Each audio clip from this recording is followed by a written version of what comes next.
আমার দাদা একটা গল্প বলছিল যে হাজ্জাজ বিন ইউসুফ এই লোকটা এত অত্যাচারী ছিল, মানুষ শুধু গালি দিত যে জালিম।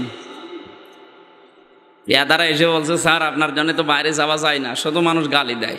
বলছে, কে গালি দেয় আমাকে? আমি দেখি, নিজের কানে শুনবো। ছদ্মবেশ নিয়ে গেছে রাস্তায়, এক গ্রাম্য লোকের সাথে দেখা। ডাক দে বলে, এই বেটা বাচ্চা হাজ্জাজ বিন ইউসুফ লোকটা কেমন? ও তো জালেম, ও জানোয়ার। বলেছে জালেম জানোয়ার, ওর মেজাজ গেছে খারাপ হয়েছে। ডাক দিয়ে বলে, বেটা আমারে চেনো? বলছে না। আমি সেই হাজ্জাজ বিন ইউসুফ। ও চিন্তা করছে আমার তো আর মাথা থাকবে না। ডাক দিয়ে বলছে, বাদশাহ আপনি আমারে চেনেন? বলছে না। আমি এই গ্রামের ওই লোক যার মাসে 2 দিন মাথা খারাপ হয়, আজকে তার পয়লা দিন। তুই পাগল, এই কম করে দেন। পাগল বলে ওই দিন বেশি গিয়েছে, নাকি বাঁচার কথা ছিল। আজও মাহবুব ভাই সহ যারা কোরআনের কথাগুলো আমরা বলি এই দেশে, আমরাও পাগল বলে বেঁচে যাচ্ছি। এখন এই কোরআন পড়ার আগে আমরা আউযু বিল্লাহি মিনাশ শাইতানির রাজিম পড়ার পরে আরম্ভ করেছি। এটা কাদের জন্যে? হাদা বায়ানুল লিন্নাসি ওয়া হুদা ওয়া মাউইযাতুল লিল মুত্তাকিন।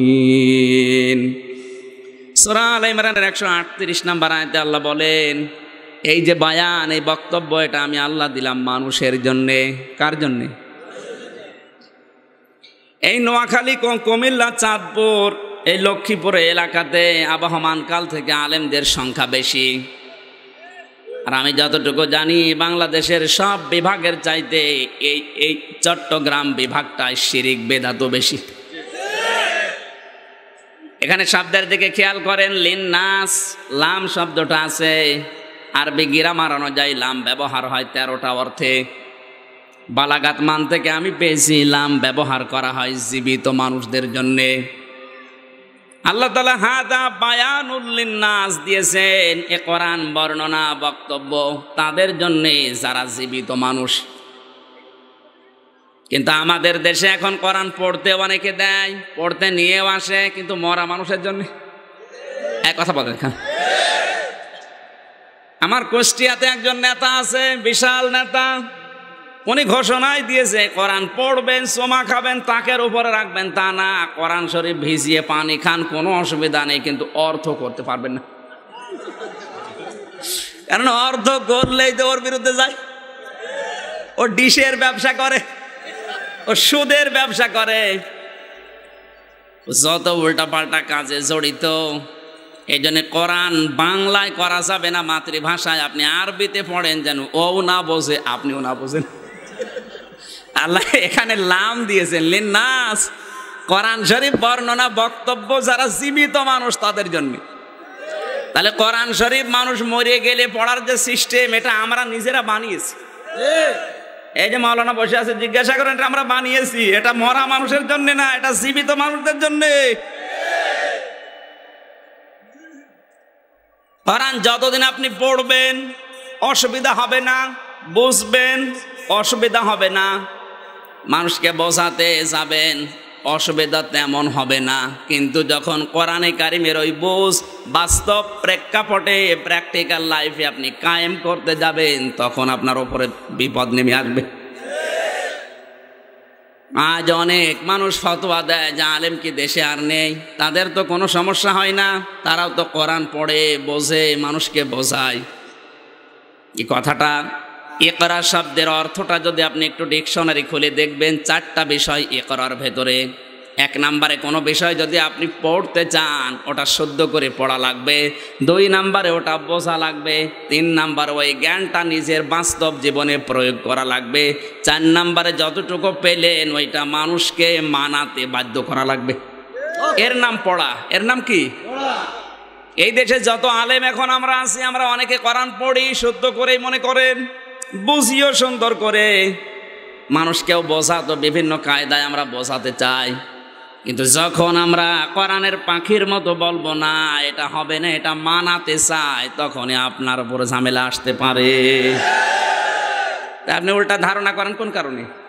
নবীজি যতদিন পড়েছেন অসুবিধা ছিল না, যতদিন বুঝেছেন অসুবিধা নেই। যতদিন মানুষকে বুঝিয়েছেন সমস্যা ছিল না, কিন্তু যেই বলেছে না এটা আমি মানাতে চাই, 82 বার তিনি টার্গেট হয়েছিলেন মৃত্যুর, তাও ডাইরেক্ট। ইহুদিরা তাকে হত্যা করার চেষ্টা করেছিল কতবার? 82 বার। একটাই অপরাধ। কোরআন শরীফ যেহেতু জীবিত জিন্দা মানুষদের জন্য, আজকের এই ভুল ধারণা বাংলাদেশ থেকে তুলে দেওয়া লাগবে। মানুষ মারা গেলে 10-20 জন হাফেজ নিয়ে এসে কোরআন শরীফ পড়িয়ে আপনার বাবাকে 3-4 খতম দিয়ে জান্নাতে দিয়ে দিলেন। এই জন্য আল্লাহ কোরআন দেয়নি। আল্লাহ আপনার বাবা যতদিন জীবিত ছিল ততদিনের জন্য দিয়েছিলেন, জীবিত থাকাকালীনের কাছে ছিল না। আরো কোরআনের কর্মীগুলোকে ধরে ধরে পিটিয়েছে। আর আপনার বাবা মারা গেলে এখন আপনি আমাকে দিয়ে কোরআন পড়াবেন কোন কারণে বলেন? আপনার কি মাথায় কিছু নেই? এই পাগলামি বাদ দেন। হয়তো কিছু টাকা পয়সা আমারা দেবেন, দুনিয়া আমার লাভ হবে। আপনার কোনো লাভ নেই যদি মারা যাওয়ার পরে আপনার বাবার পাশে আমি কোরআন পড়ি। এতটুকু আল্লাহ যদি শেষ করে দিতেন আমি আয়াতটা পড়তাম না। আল্লাহ বলেন বর্ণনা আমি জিন্দা মানুষদের জন্য দিয়েছি। কি দিলাম? এর ভেতরে অবদান, পথ নির্দেশিকা আছে, মাউইজাতুন উপদেশ আছে, লিল মুত্তাকিন যারা ভদ্রলোক। কি লোক? ভদ্রলোক। তাহলে কোরআনের উপদেশ গ্রহণ করে তারা, কোরআনের ওয়াজ নাসিহত, কোরআনের হেদায়েত পেতে চাই তারা যারা ভদ্রলোক আল্লাহর ভাষায়।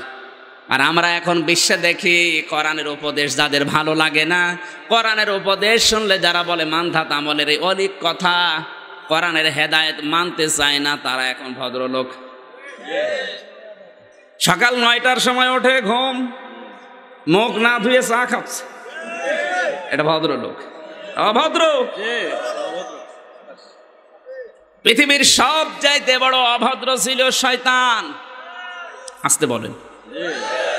শয়তান কোরআনের উপদেশও মানে নাই, কোরআনের হেদায়েত গ্রহণ করে নাই। এই জন্য শয়তান মোস্ট বড় অভদ্র। এ কথা বলা লাগবে ভাই। শয়তান যে অভদ্র, ও 3টা জিনিস আল্লাহর কাছে চেয়েছিল। পৃথিবীতে কিয়ামত পর্যন্ত যারা অভদ্র ওরা দেখবেন 3টা জিনিস চাই। আমি বানিয়ে বলছি না, কোরআনের সাথে আপনি মিলান। قال أنظرني إلى يوم يبعثون قال إنك من المنظرين قال فبما غويتني لأقعدن لهم إلى صراطك المستقيم জোরে বলেন আল্লাহু আকবার। সূরা আরাফ 14, 15, 16 নম্বর আয়াতে আল্লাহ বলেন শয়তান আমাকে ওই সময় বলেছিল, আল্লাহ আমি তোমার কাছে 3টা জিনিস চাই। 1 নম্বরে তুমি আমার হায়াত বাড়িয়ে দাও। আল্লাহ বলেন দিলাম। আজ তাকান বিশ্বের দিকে, বেশি দিন বেঁচে থাকার আকাঙ্ক্ষা এটা কোনো মানুষের না, এটা শয়তানের। আজ দুনিয়ার দিকে তাকিয়ে দেখবেন শয়তান মার্কা মানুষগুলো বেশি দিন বেঁচে থাকে। এত মানুষ মরে যাচ্ছে, ওইটা মরে না। ওইটা বলতে আপনি আন্দাজ হাসলেন কেন? সে যাই হোক ভাই, বেশি দিন বেঁচে থাকার আকাঙ্ক্ষা এটা মানুষের না, এটা শয়তানের। 2 নম্বরে শয়তান বলেছে আল্লাহ আমি টাকা পয়সা চাই, ক্ষমতা চাই, পাওয়ার চাই। আল্লাহ বলেন দিলাম। আজ তাকান বিশ্বের দিকে, ক্ষমতা টাকা পয়সা যাদের বেশি ওরা আল্লাহ রাসূলের মানবতার বিরুদ্ধে বেশি। 3 নম্বরে শয়তান বলেছে লাকুদান্না লাহুম, লামে তাকরিদ নুনে সাকিলা, গ্যারান্টি দিয়ে বলেছে আল্লাহ আমি তোমার বান্দাদেরকে ধোঁকা দিয়ে বোকা বানিয়ে জাহান্নামে নেব, কোনো খারাপ রাস্তায় থাকবো না, আমি থাকবো ভালো ভালো রাস্তার মোড়ে। এই জন্য শয়তানকে আপনি ক্যাসিনোর মোড়ে পাবেন না, কারণ ও জানে যে এখানে যারা আসবে রাতের বেলা এরা আমার ভাইরা ভাই। কি ওখানে ভালো মানুষ যায়? যত বড় বড় শয়তান সব ওখানে। প্রধানমন্ত্রীকে ধন্যবাদ জানাচ্ছি এই কারণে যে উনি এই সমস্ত হারাম কাজগুলোর বিরুদ্ধে সোচ্চার হচ্ছে। সে যেই হোক, কোন হারাম কাজের বিরুদ্ধে যখন সোচ্চার হবে আমরা তার পক্ষে আছি। আল্লাহর নিষিদ্ধ এই মদ, জোয়া, জিনা, ব্যভিচার অন্তত এই দেশে শুধু সোচ্চার হলে হবে না, মুসলিম দেশ, এটা আইন পাশ করে হারাম করা লাগবে। আল্লাহর নিষিদ্ধ কাজগুলো এখন শক্তভাবে ধরার পরে অন্তত অনেক রাঘব বল যাদের নাম আসতেছে, এরপরেও যদি এদের হেদায়েত না হয়, আমার মনে হয় এদের কপালের হেদায়েত নেই। শয়তান কোনো খারাপ রাস্তায় থাকে? সিনেমা হলের সামনে যে দেখবেন ওখানে শয়তান নেই, ও থাকে কোথায়? লক্ষ্মীপুরে তাফসির মাহফিল হচ্ছে, রায়পুরে ও কিন্তু বিভিন্ন জায়গায় এসে বসে আছে, হয় মানুষের রূপ নিয়ে অথবা অন্য কোনো রূপ নিয়ে। যখন মানুষ আসবে বলবে ওখানে যেও না, ও আমির হামজা এসেছে, ও রাজনীতি করবে। এটা কি রাজনীতির কথা?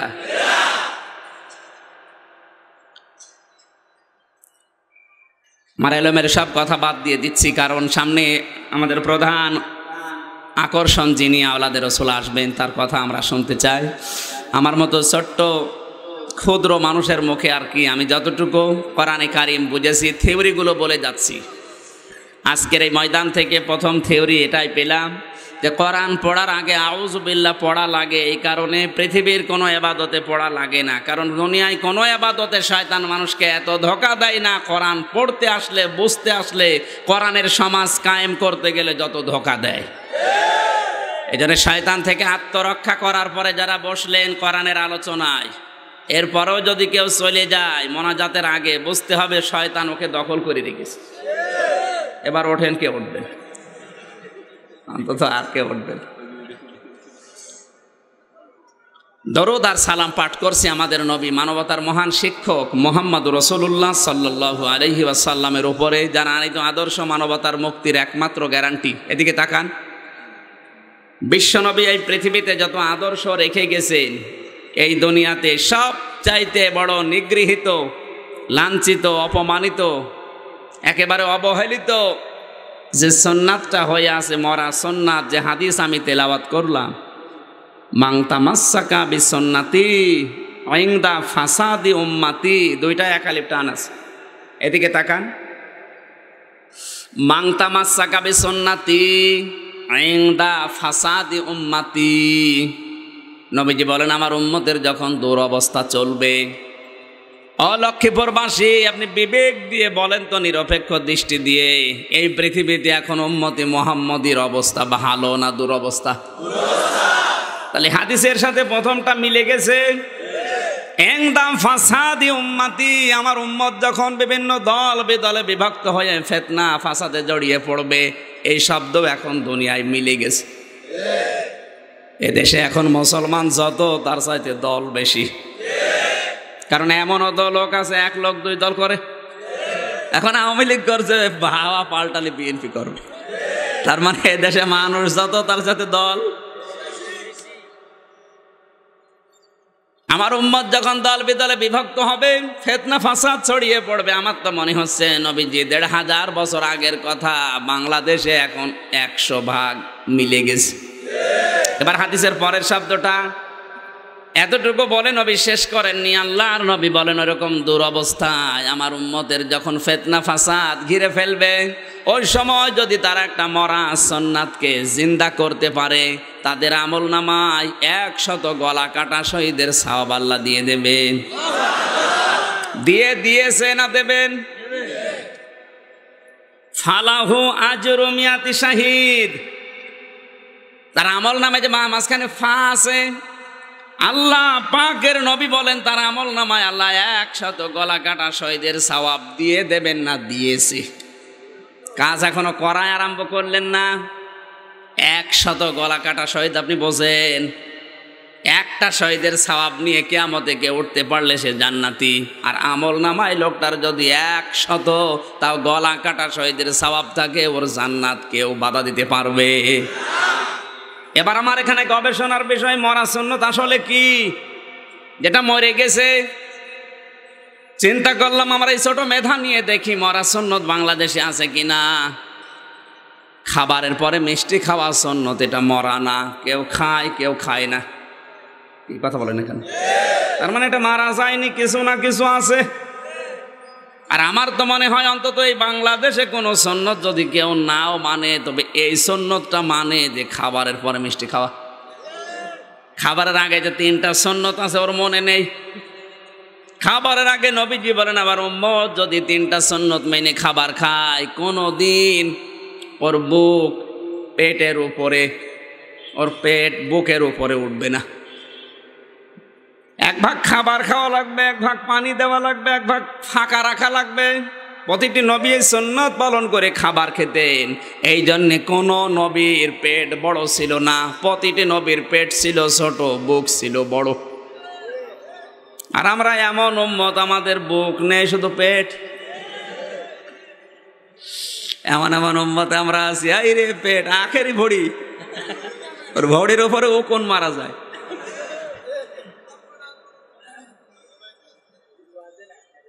আমার তো মনে হয় এমন এমন উম্মত এই দেশে এখন আছে, মহিলারা পর্যন্ত ওর পেট দেখলে লজ্জা পায়।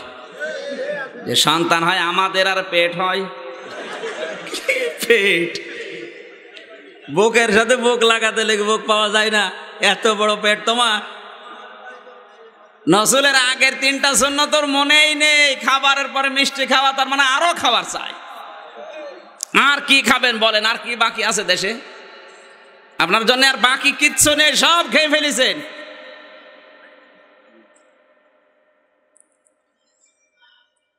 লক্ষ্মীপুরবাসী, এখান থেকে আমি যে তথ্যটা নিয়ে এসেছি, তার মানে খাবারের পরে মিষ্টি খাওয়ায় সুন্নতটা মরে যায়নি, আছে এখনো। টুপি মাথায় দেওয়া সুন্নত, এটাও মরে যায়নি। মরে গেছে? জব্বা গায়ে দেওয়া সুন্নত, এটাও মরে যায়নি, এখনো বেঁচে আছে। কেউ দেয়, কেউ দেয় না। পাঞ্জাবি গায়ে দেওয়া সুন্নাত, এটাও মরে যায়নি, কেউ দেয়, কেউ দেয় না। আমি এই ছোট্ট জীবনে চিন্তা করে দেখেছি, নবীজির কোনো সুন্নত অন্তত এই দেশে মারা যায়নি। একটা মারা গেছে, বেঁচেই নেই। নবীজি 10 বছর এই কোরআন দিয়ে রাষ্ট্র চালিয়েছিলেন, ওইটা মারা গেছে।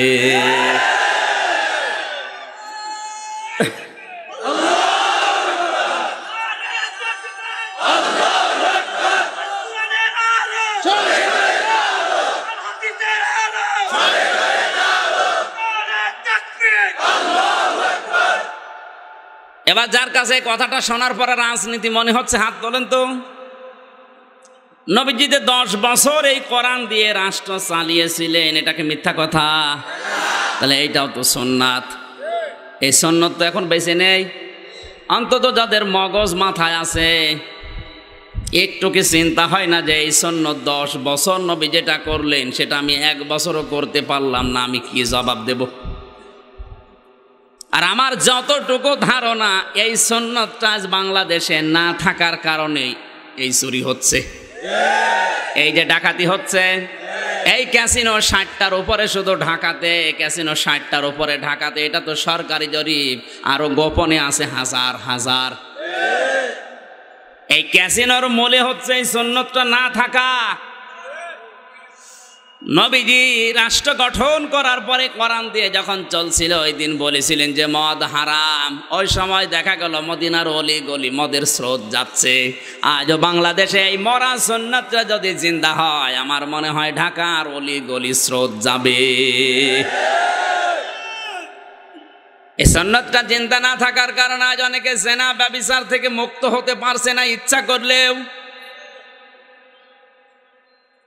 হাদিসের ভেতরে আজকে আসার সময় পড়ছিলাম, কয়েক প্রকার মানুষের দিকে কিয়ামতের দিন আল্লাহ তাকাবে না, রহমতের দৃষ্টি দেবে না। তার মানে আল্লাহর রহমতের দৃষ্টি যাদের উপরে পড়বে না, ও জান্নাতি না জাহান্নামী। এই ময়দান থেকে শুরু করে বাংলাদেশে যত মানুষ আছে, সবাইকে বলছি, কিয়ামতের দিন আমি সহ আপনার দিকে কিন্তু আল্লাহ তাকাবে না। 6 প্রকারের কথা আছে।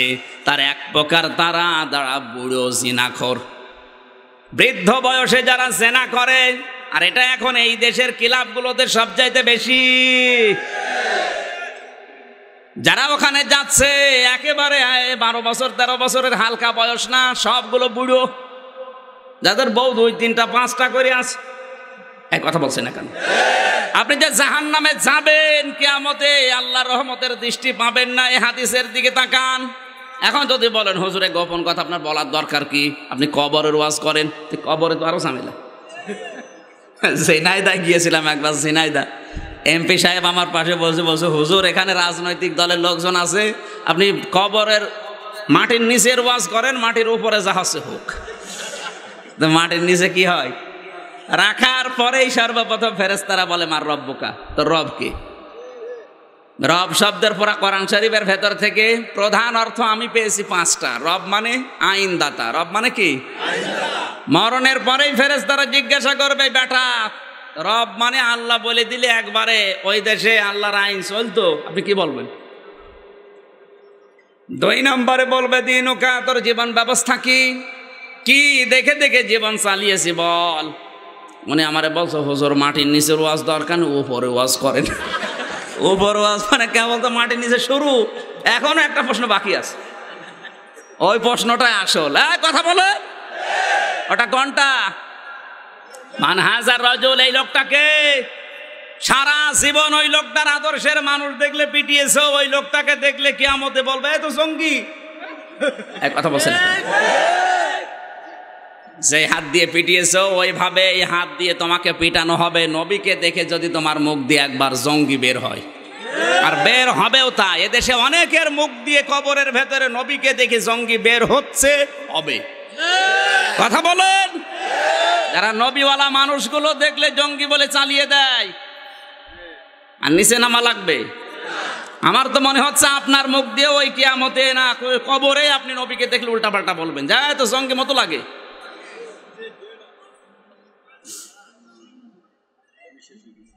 আপনি মাটির নিচের ওয়াজ না যেদিকে দেবেন, আমি ঘুরিয়ে ঠিক আমার কোরআনের কাছে এসে আপনাকে সঠিকটা বোঝাতে যাব, আর তখন আপনার গায়ে লাগবে আজ বড় জেনা করে এই দেশ ভরে গেছে।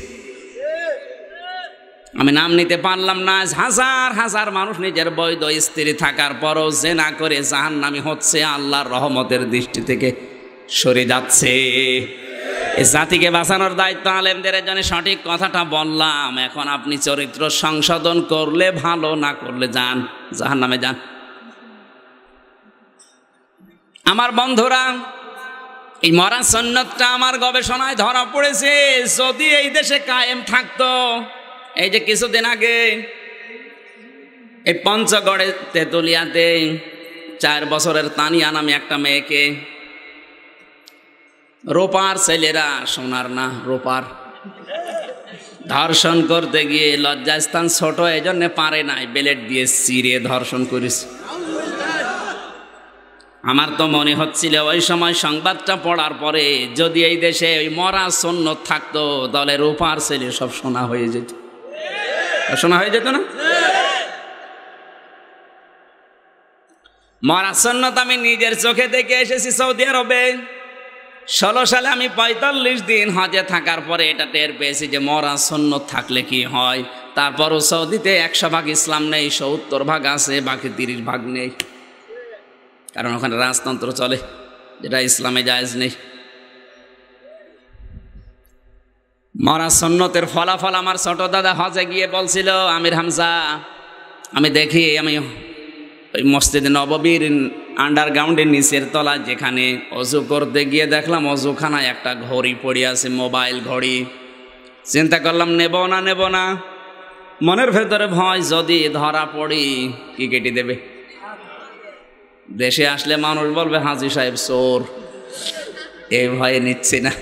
কিন্তু কেউ নেয় না কেন? এত মানুষ যায় আসে, অজু করে, টয়লেটে যায়, কিন্তু ঘড়ি তো পড়ে আছে, তাও মোবাইল ঘড়ি। এদিকে ওদিকে তাকিয়ে তুলে নিলাম। হারানো জিনিস যেখানে জমা দেওয়ার জায়গায় জমা দিলাম। ওনারে জিজ্ঞাসা করলাম, ভাই এই ঘড়ির দাম কেমন হবে? ওই লোকটা আমারে বলে, ইয়া হাজি ওল হজ্জা তাই না বিলাদোকা। ও হাজি, দেশ কোথায়? জি তুমি বাংলাদেশ। আমি বাংলাদেশ থেকে এসেছি। ওই লোকটা তার ভাষা দিয়ে বলছে, হাজি এই ঘড়িটার দাম আপনার বাংলার টাকা অনুযায়ী কমপক্ষে 72,000 টাকা। কত? 72,000 টাকার ঘড়ি পড়ে আছে, কেউ নিচ্ছে না।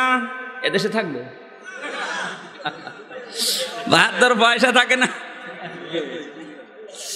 বিশ্ববিদ্যালয়ে আমার এক দুষ্টু বন্ধু ছিল, আমির হামজা ওয়াজ করো, এদেশে যে কায়দায় ডিজিটাল হচ্ছে, পায়খানাও নিরাপদে নেই। এত দুষ্টু। ঢাকায় যাচ্ছে নর্মাল কোচে চুড়ি, হঠাৎ ওর পেটে গন্ডগোল। ডাক দিয়ে বলে, ড্রাইভার সাহেব গাড়ি থামান, আমি নেমে যাব। ড্রাইভার বলছে, না এই গাড়ি থামবে না, তোমার যদি বেশি অসুবিধা হয় তো পেছনে বসে বসে আল্লাহ আল্লাহ করো। বলছে পেটে আমার গন্ডগোলে কি আল্লাহ আল্লাহ থামে? পেছনে যে দেখছে কয়েকটা সিট খালি পড়ে আছে পেছনে, কন্ট্রাক্টরকে বলছে ভাই একটা পলিথিন দেন বমি করব। পলিথিন নিয়ে পেছনে যে ওই 2 সিটের মাঝে বসে ওই কাজ করিস। চিন্তা করছে আমার তো বদনাম হয়ে যাবে। পকেট থেকে একটা সাদা রুমাল বের করে 4 কোনা করে বেঁধে দিছে। চিন্তা করছে আমি তো নেমে যাব হোটেল বিরতি দিলে, কিন্তু আমার তো বদনাম বের হবে। পেছনের জ্বালা না খুলে আস্তে করে ফেলে দেবে। হঠাৎ পেছনে তাকিয়ে দেখছে আসছে মোটরসাইকেলওয়ালা। পড়বে কি পড়বে মোটরসাইকেলের সামনে। মোটরসাইকেলওয়ালা চিন্তা করছে বাস থেকে সাদা রুমালে থপ করে পড়লো কি, এই রুমাল যখন নতুন, ভেতরের জিনিস মনে হয় নতুনই হবে। ভেতরের জিনিস কি নতুন? অবশ্য জাল না দিয়ে আমি তাকিয়ে দেখি লোকটা এদিকে ওদিকে তাকিয়ে তুলে নিল। ও বাড়ি যে টের পাবেন কোন নতুন জিনিস। এই জন্য আমারে বলছে যে কায়দায় আমি ডিজিটাল হচ্ছি, এদেশে এখন পায়খানা নিরাপদে নেই, তার বাস্তব হচ্ছে আমারটা। এই সুন্নতটা থাকার কারণে চুরি কারে বলে, ডাকাতি কারে বলে, জেনা কারে বলে আমরা টের পেয়েছি ওই 45 দিনে। আল্লাহর কসম, আপনি রাজনৈতিক সেন্সে নিয়ে উল্টাপাল্টা ধারণা করবেন না। এই সুন্নতটা যদি থাকতো, যেগুলো পাশ করার জন্যে, কায়েম করার জন্যে আমাদের জননী ও উদ্গ্রীব হয়ে আছে, ওনারও ইচ্ছা আছে এদেশে মদ না থাক, জেনা না হোক, যৌতুক মুক্ত সমাজ এই দেশে কায়েম হোক, উনি এইটা ইচ্ছা করে। আপনি যে বলেন অবশ্যই এ কথা বলবে না, এই বড় বড় রাঘব বল ধরতো না। কত মানুষ এসে গেছে এগুলো তো ধরে নাই। অবশ্যই যখন ধরেছে বুঝতে হবে উনি এই মদ, জোয়া, জেনা, ব্যভিচারের বিপক্ষে। এক কথা বলে না কেন? সুতরাং আমরা চাই এই মরা সুন্নত 10 বছর নবী যেটা দিয়ে চালালেন, অন্তত আমাদের এই দেশটা যেন 1 বছরও চলে। এই মরা সুন্নতকে আমরা দেখতে চাই না। এটা যদি কায়েম করতে গিয়ে কায়েম না হয় আপনার অসুবিধা নেই, কারণ আপনাকে কায়েম করে দেখাতে হবে, এটা ফরজ না। আপনাকে চেষ্টা করা লাগবে, এটা ফরজ। আর তুমি আমার কোরআন জমিন থেকে তুলে দিয়ে আমার টার্গেট হও। আল্লাহর টার্গেট হলে কি হয়? কয়েকটা উদাহরণ শুনলেন না? একটা একটা করে অনেকগুলো মানুষের নাম বলিস। যে সমস্ত মানুষদের নাম বলেছে একটাও পৃথিবী থেকে ভালোভাবে বিদায় নেয়নি। এই জামাল আব্দুল নাসের থেকে শুরু করে এই মারওয়ান ইবনে মালিক থেকে যতগুলো জালেমের নাম বলেছে এই পৃথিবীতে, প্রত্যেকে আল্লাহর বিধানের বিরুদ্ধে ছিল। কিন্তু যারা কামলা, খাদেম, দুনিয়া আখেরাত তাদের জন্য উজ্জ্বল হয়ে আছে, থাকবে ইনশাআল্লাহ। আল্লাহ তুমি আমাদেরকে অন্তত এই মরা সুন্নতের পক্ষে কাজ করে কিয়ামতে 100 গলা কাটা শহীদের সওয়াব নিয়ে ওঠার তৌফিক দাও। আরো জোরে বলেন আমিন। সূরা মায়েদার 12 নম্বর আয়াত, সূরা মুলকের 2 নম্বর আয়াত। কোনটা আলোচনা করব বলেন? দুইটা হবে না, একটা। মুলক, হ্যাঁ, জবান খুলে পড়েন আগে দেখি। আউযু বিল্লাহি মিনাশ শাইতানির রাজিম। বিসমিল্লাহির রহমানির রহিম। তাবারাকাল্লাযী বিয়াদিহিল মুলকু ওয়া হুয়া আলা কুল্লি শাইইন কাদির। الذي خلق الموت والحياة ليبلوكم أيكم أحسن عملا وهو العزيز الغفور।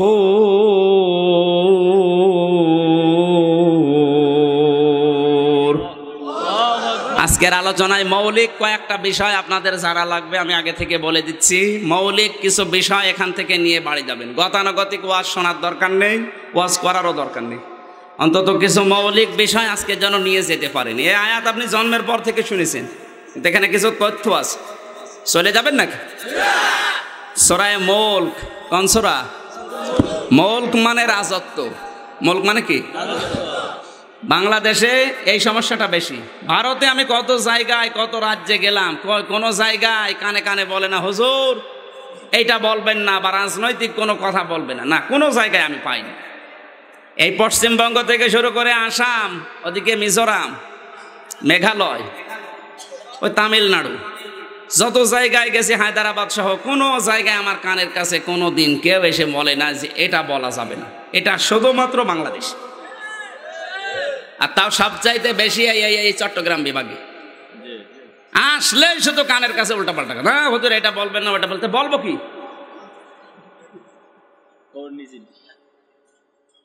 কাফেরদের এলাকা, সেখানে এত কিছু নেই। আপনি এটা ৯৬% মুসলমান, আরো তো উদ্বুদ্ধ করবেন যে সঠিক কথাগুলো তুলে ধরবেন, কোনো বাপ দাদার কিচ্ছা যেন না আসে। আপনি আরো নিষেধ করেন। আপনি মানুষ, আপনাকে সামনাসামনি সম্মান করা হচ্ছে, কথা বলছে, মাথা খারাপ। তাই সুতরাং আজকে কিছু মেন কথা আছে, অন্তত 4টা বিষয় মনে রেখে এখান থেকে আজকে যাওয়া লাগবে। সূরা মুলক মানে রাজত্ব। মুলক মানে কি? রাজত্ব। এই কথাটা যে কোরআনে আছে, আপনি যদি কোরআনে কারিম দিয়ে রাজত্ব চালাতে চান তাহলে সূরা মুলক আপনাকে জানা লাগবে। একটা আদর্শ রাষ্ট্রের মৌলিক 4টা বিষয় থাকে। কয়টা? আর সেই 4টা বিষয় দিয়ে আল্লাহ সূরা মুলক সাজিয়েছেন। যারা রাষ্ট্রনায়ক আছে, 57টা মুসলিম রাষ্ট্র এখন এই পৃথিবীতে, বাংলাদেশ সহ 57টা মুসলিম রাষ্ট্রের যারা দায়িত্বে আছে, তাদের সূরা মুলক এই 4টা বিষয় অনুসরণ করে রাষ্ট্র চালানো ফরজ। আমরা শুধু হাদিসে পড়েছি 30 আয়াত বিশিষ্ট সূরা মুলক যদি কেউ ঘুমানোর আগে পড়ে তাহলে কবরে তারা আযাব হবে না। এই সূরা তাকে কিয়ামতের দিন সাক্ষ্য দিয়ে জান্নাতে নিয়ে যাবে ঝগড়া করে। না, এতটুকু না, এর ভেতরে 4টি মৌলিক জিনিস আছে। কে যদি এই 4টা জিনিস আমল করতে পারে, ওর কবরে আযাব হবে না।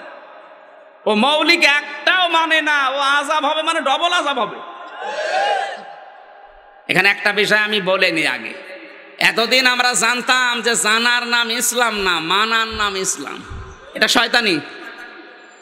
আপনি যদি কোনো বিষয় জানেন কিন্তু মানেন না, তাহলে আপনার একটা গুনাহ হবে। কয়টা বলেন? কারণ জানাও ফরজ, মানাও ফরজ। কোনো বিষয় আপনি জানেন কিন্তু মানেন না, তাহলে আপনার জানার ফরজ আদায় হয়ে গেছে কিন্তু মানার ফরজ আদায় হয়নি, গুনাহ হবে। আস্তে। কিন্তু যে ব্যক্তি জানেও না মানেও না, ওর ডবল গুনাহ হবে। আপনি জানেন না কেন? আপনি জানেন না কেন? এটা আপনার অপরাধ। ওই অপরাধ থেকে মুক্ত হওয়ার জন্য আজকের এই আয়োজন, নাকি লোক দেখানোর জন্য দিয়েছে? আল্লাহ রাব্বুল আলামিন শুরুতেই তার বড়ত্বের কথাগুলো আমাদেরকে শুনি, আমাদের ভেতরে যেন কম্পন তৈরি হয়। তাবারাকাল্লাযী বিয়াদিহিল মুলক। তাবারাকা বরকতশালী, সমস্ত দোষ, অক্ষমতা, দুর্বলতা, সমস্ত আয়েব থেকে মুক্ত ওই আল্লাহ যার হাতের ভেতরে সব কিছুর ক্ষমতা। বিয়াদন মানে আমাদের মতো এই হাত না, আল্লাহরও হাত আছে, কিন্তু আল্লাহর হাত আল্লাহর মতো। এ কথা বলেন না কেন? আল্লাহর হাত নেই? এই যে ইয়াদুন মানে তো হাত। আল্লাহ পাক বলেন আমার কুদরতি হাতের ভেতরে এই মুলকিয়াতের রাজত্বের চাবিকাঠি। আমাকে প্রথম যেদিন গ্রেপ্তার করেছিল কুষ্টিয়ায়, ওসি সাহেব আমারে ডাক দিয়ে বলে, হুজুর ক্ষমতার মালিক কে? বললাম আল্লাহ। আয়াত বলেন। আসাদুজ্জামান ওসি ওই সময় ছিল কুষ্টিয়া সদর থানায়। আল্লাহ ক্ষমতার মালিক, আয়াত বলেন কুলিল্লাহুম্মা মালিকাল মুলকি তুতিল মুলকা। এই আয়াতটা বললাম। আমার বলছো অর্থ বলেন। আল্লাহ যাকে চায় তাকে ক্ষমতা দেয়, যাকে ইচ্ছা তাকে ক্ষমতাকে নামিয়ে দেয়। কি বুঝলেন আয়াত দিয়ে? কি বুঝবো মানে? প্রধানমন্ত্রী এখন যে ক্ষমতায় আছে অবশ্যই আল্লাহ দিয়েছে। এই তো কোরআন ভালোই বুঝেছে। এতটুকুই শেষ করলেন না। আমি বললাম স্যার এখানে একটা কিন্তু গোপন তথ্য লুকিয়ে আছে, বলবো? বলেন। বিয়াদিহিল মুলক দেওয়ার পরে আল্লাহ কুলিল্লাহুম্মা মালিকাল মুলকি তুতিল মুলকা মান তাশা ওয়া তানজিউল মুলকা মিম্মান তাশা। এই যে ওয়া তুইজ্জু মান তাশা ওয়া তুদিল্লু মান তাশা, বিয়াদিকাল খায়র দিয়েছেন। আল্লাহ যাকে ইচ্ছা ক্ষমতা দেয়, যাকে ইচ্ছা ক্ষমতা থেকে নামিয়ে দেয়, এতটুকু শেষ করে দেননি। এই আয়াতের পরবর্তী শব্দই হচ্ছে যাকে ইচ্ছা সম্মান দেন, যাকে ইচ্ছা অপমান করেন। স্যার, এখানে কিন্তু ক্ষমতা দিলেই তাকে সম্মান দেওয়া হয় এ কথা নেই। কারণ পৃথিবী চাক্ষুষ প্রমাণ, অনেককে ক্ষমতার চেয়ারে বসে আল্লাহ জোতা পিটা খাওয়িয়েছে, তার বাস্তব প্রমাণ বুশ। ক্ষমতার মালিক আসলে কে? কিন্তু সম্মান ক্ষমতা পেলেই পাওয়া যাবে এটা ঠিক না, এটা কোরআনের কথা না। পৃথিবীর হাজারো মানুষকে দেখবেন ক্ষমতা নেই কিন্তু তার সম্মান দিয়েছেন আল্লাহ। যেমন পৃথিবীতে এখন আলেমরা, হয়তো তার ক্ষমতা নেই কিন্তু তাদের সম্মান, ওটা আপনি টাকা পয়সা দিয়ে কিনতে পারবেন না। বিয়াদিহিল মুলকে আয়াতটা যদি কেউ মন দিয়ে পড়ে, আমার মনে হয় ওর ভেতর থেকে যত অহংকার এই মুহূর্তে বের হয়ে যাওয়ার কথা যদি বুঝে পড়ে। ক্ষমতার মালিককে, এটা যদি মন থেকে আপনি বলেন ক্ষমতার মালিক আল্লাহ, আপনার দ্বারা অন্তত কোনো উল্টাপাল্টা কাজ দুনিয়াতে হওয়া সম্ভব না। কত বড় ক্ষমতার মালিক আল্লাহ! এই যে রক্তের ভেতরে আপনার 5 প্রকার ক্যান্সার এখন ধরা পড়ছে, আমার আল্লাহ বলেন আমি যদি 1 প্রকার লাগিয়ে দেই, 14 বংশ বিক্রি করে একটা ঔষধের পয়সা হবে না। মস্তানি করব। আমি তামিলনাড়ু গিয়েছিলাম, সিলেটের এক ভাই দেখা, বললাম ভাই আপনি কতদিন আছেন? বলছে 13 মাস। কি হয়েছে আপনার? পায়ের নিচে একটা ফুসকুড়ি হয়েছিল। ঢাকাতে দেখালাম, ডাক্তার বলছে অসুবিধা নেই, 1 বছর পরে দেখি না ভালো হয় না, আরো মোটা হয়। এই ভারতের তামিলনাড়ুতে আজ 13 মাস 1,31,00,000 টাকা আমার চলে গেছে। গতকাল রিপোর্ট দিয়েছে ডাক্তার যে রক্তের ভেতরে 5 প্রকার ক্যান্সার হয়, আমার 1 প্রকার হয়েছে, আমি নাকি আর বাঁচবো না। ক্যান্সার হয় কেন, এর থিওরি কি দিয়েছে ডাক্তার? কম্পিউটার থেকে যেগুলো দিয়েছিল রিপোর্ট আমাকে দেখালো, দেখলাম প্রথমেই কোরআনের একটা আয়াত লেখা,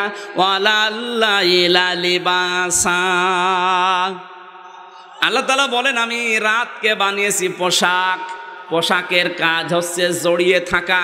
পোশাকের কাজ কি? রাতকে আল্লাহ পোশাক বানালেন কেন? এই যে দিন বানিয়েছেন 12 ঘন্টা আলো দিয়ে, রাত বানিয়েছেন 12 ঘন্টা অন্ধকার দিয়ে। ওই খ্রিস্টান ডাক্তার, ভ্যালোরের তামিলনাড়ুতে খ্রিস্টান ডাক্তার এই মুসলমান ভাইকে ডাক দিয়ে বলছে, বেটা তোর এই ক্যান্সার হওয়ার পেছনে কারণ তুই নিজে।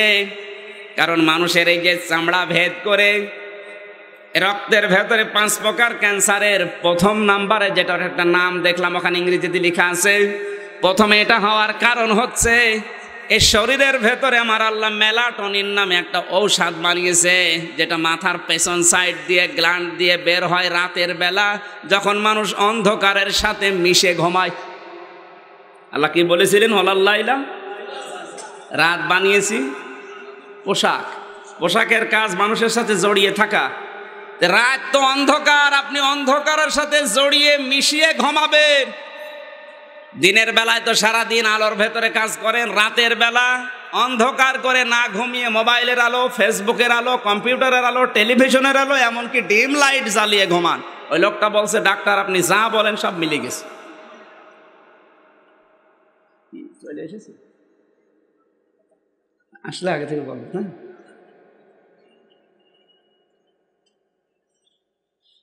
সম্মানিত ভাইরা, এই লোকটা আমারে বলছে এই যে রিপোর্টের প্রথম নাম্বারে আয়াতটা দেওয়ার পরে খ্রিস্টান ডাক্তার আমাকে বলেছে মানুষের মাথার ভেতরে 5টা জিনিস আছে। কয়টা? এই পেছন দিকে মেলাটোনিন নামে একটা ঔষধ, রাতের বেলা আল্লাহ ওটা বের করে দেয় যখন আপনি অন্ধকারের সাথে মিশে ঘুমাবেন। বিজ্ঞান এখন বলেছে ওষুধের অনেক দাম এই ওষুধটার। এটা যখন যত তাড়াতাড়ি বের হয়ে রক্তের সাথে মিশে যায়, মানুষকে আল্লাহ ক্যান্সার থেকে বাঁচিয়ে দেয়। এই লোকটা যেহেতু দিনের বেলায় আলোতে ছিল, রাতের বেলাতেও আলোতে ছিল, ওটা তো বের হতে পারে না, এই জন্য ওরা ক্যান্সারে আক্রান্ত হয়েছে। তা আপনাকে এরকম ক্যান্সার লাগিয়ে দিতে আল্লাহর কি 10 বছর সময় লাগবে? বিয়াদিহিল মুলক, রাজত্বের মালিক, ক্ষমতার মালিক আল্লাহ। আপনি লাফালাফি করেন কি নিয়ে? একটু যদি চিন্তা করে আল্লাহর কোরআনের এই আয়াতটা পড়ে, ওর ভেতর থেকে যত আমিত্ব, অহংকার, রিয়া, হিংসা, লোভ সব বের হয়ে যাওয়ার কথা, তো পড়েই না। বলতে বলতে আল্লাহ আলা কুল্লি শাইইন কাদির দিয়েছেন, শুধুমাত্র তোর জীবনের উপরে না, যত কিছু আছে দুনিয়া আখিরাতে সব কিছুর উপরে আমি আল্লাহর পাওয়ার চলে। কার? আরো জোরে বলেন। এই পৃথিবীর তুলনায় আল্লাহর বড় বড় কত সৃষ্টি আছে। আমি একটু উদাহরণ দেই। এই যে বাংলাদেশ 64টা জেলা নিয়ে এটা বানানো, কয়টা? তার ভেতরে লক্ষ্মীপুর মাত্র একটা জেলা। এই জেলার চাইতে কত বড় বড় জেলা বাংলাদেশে আছে, তার তুলনায় লক্ষ্মীপুর খুব বড় জেলা না, একেবারে ছোট জেলা মনে করেন। এ জেলায় কতগুলো থানা আছে, তার ভেতরে এই রায়পুর একটা থানা, এ রায়পুরে হাজারো গ্রাম আছে, এর ভেতরে হায়দারগঞ্জ একটা গ্রাম, এই গ্রামে হাজার হাজার বিঘা জমি আছে, তার ভেতরে এইটা একটা জমিন, এই জমিনে হাজারো মানুষ আছে, তার ভেতরে আপনি একজন। শুধুমাত্র বাংলাদেশের এই এরিয়ার তুলনায় আপনি যেখানে বসে আছেন আপনি কি বলেন? কিছুই না। তারপর এই বাংলাদেশের 64টা জেলার তুলনায় ভারত এই বাংলাদেশের চাইতে 29 ডবল। কত? 29টা বাংলাদেশ জোড়া দিলে যত বড় হবে ভারত একা এত বড়। এই বাংলাদেশের চাইতে 59 ডবল হচ্ছে আমেরিকা। কত?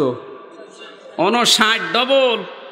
ওই সমস্ত দেশের মানুষ মনে করে বাংলাদেশ দেশ না, একটা পাড়া। পাড়া না? এইরকম রাষ্ট্রের সংখ্যা আছে পৃথিবীতে 228টা। আপনি ভূগোল পড়বেন, দেখবেন আল্লাহর পথে আপনার ঈমান যদি থাকে আরো বেড়ে যাবে। 228টা রাষ্ট্র মিলিয়ে এই পৃথিবী। এই পৃথিবীর তুলনায় যে সূর্যটা আলো দেয় ওটা 13 লক্ষ গুণ বড়। সূর্যের তুলনায় 27 লক্ষ গুণ পর্যন্ত বড় আছে এক একটা তারকা। এই তারকা যখন ব্ল্যাক হোলের পাশ দিয়ে যায় তখন চকলেটের মতো চুষে খেয়ে ফেলে। ফালা উকসিমু বিমাওয়াকিন নুজুম। জোরে বলেন আল্লাহু আকবার। আল্লাহ 1500 বছর আগে ব্ল্যাক হোলের কসম দিয়েছেন। অন্ধকার কূপ, অন্ধকার গর্ত। 1500 বছর আগে কসম দিলেন কোরআনে কারিমে ব্ল্যাক হোল। ওই ব্ল্যাক হোলের তুলনায় তারকা, তারকার তুলনায় সূর্য, সূর্যের তুলনায় পৃথিবী, পৃথিবীর তুলনায় বাংলাদেশ, বাংলাদেশের তুলনায় লক্ষ্মীপুর, এর তুলনায় রায়পুর, এর তুলনায় হায়দারগঞ্জ, এর তুলনায় আপনি বলেন। আল্লাহর এই যে বিশাল সৃষ্টি ব্ল্যাক হোল, মিল্কি ওয়ে, ছায়াপথ, গ্যালাক্সি, নিহারিকা, এত বড় বড় বিশাল সৃষ্টির তুলনায় আপনি আল্লাহর কাছে কি? কিচ্ছু না। আর আপনার ভাব দেখে কে? এত পাওয়ার আপনার আসে কোত্থেকে? এই জন্য আল্লাহ আপনার দুর্বল জায়গায় আঘাত দিয়েছে। এই বেটা এইদিকে তাকা, হুয়া আলা কুল্লি শাইইন কাদির। তুই তো তুই, যত কিছু আছে সবার উপরে আমি আল্লাহর ক্ষমতা চলে। ওই ব্ল্যাক হোল ওটা আমার কথা মতো চলে। সুবহানাল্লাহ বলতে পারেন না? আপনার মাথা তো নত হয়ে যাওয়ার কথা।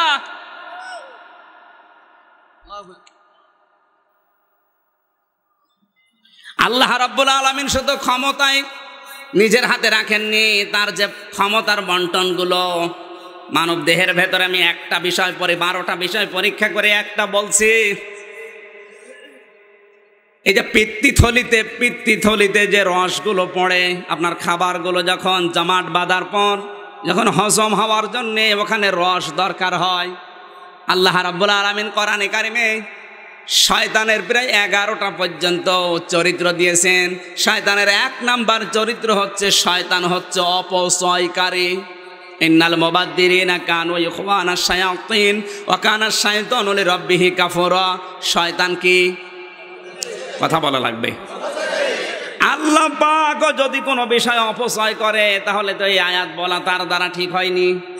আল্লাহ যে অপচয় করেন না, তার মানব দেহের ভেতরে 12টার আমি একটা বলছি। একটা হচ্ছে এই মানুষের খাবারগুলো হজম হওয়ার জন্য পিত্তিথলির রস দরকার। বিজ্ঞান এখন জানিয়েছে, আল্লাহ এই আয়াতের ব্যাখ্যায় আছে আধুনিক তাফসিরে, আল্লাহ রাব্বুল আলামিন মানুষের পেটের ভেতরে এই যে রসটা, এটা দামি রস, এটার দ্বারাই খাবার হজম হয়। যখন আপনি খাবারগুলো পেটের ভেতরে হজম করার জন্য ওই রসগুলো থলি পড়তে থাকে, যখন খাবার হজম হয়ে যায় আস্তে করে অটোমেটিক ওটা বন্ধ হয়ে যায়।